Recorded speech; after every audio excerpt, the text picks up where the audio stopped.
All girls, all women, rights, equality and empowerment. హక్కులు, సమానత్వం, సాధికారిత అని ఇచ్చారు. ఇందులో మనం మదింపు చేయడం అంటే ఏంటి అంటే, మనం ఏ అంశంలో ఎక్కడున్నాం? రైట్స్ విషయంలో ఎక్కడున్నాం? రైట్స్ విషయంలో అంటే హక్కులు ఇవ్వడంలో 2 రకాలుంటాయి. ఒకటి చట్టపరమైన హక్కులు ఇవ్వడం, రెండోది దాన్ని అమలు చేయడం. చట్టపరంగా కఠినమైన చట్టాలు కొన్ని అంశాల్లో ఉన్న దేశాల్లో భారతదేశం ఒకటి. కొన్ని విషయాల్లో చట్టపరంగా గూడా చాలా డిస్క్రిమినేషన్స్ ఉన్నాయి.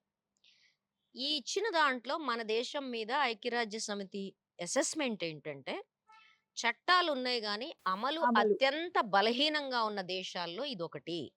దీనికి ఒకే ఒక్క ఉదాహరణ, ఒక విమెన్ జడ్జ్ మిస్‌కెరేజ్ అవుతుంది. ఆమె గర్భస్రావం జరుగుతుంది.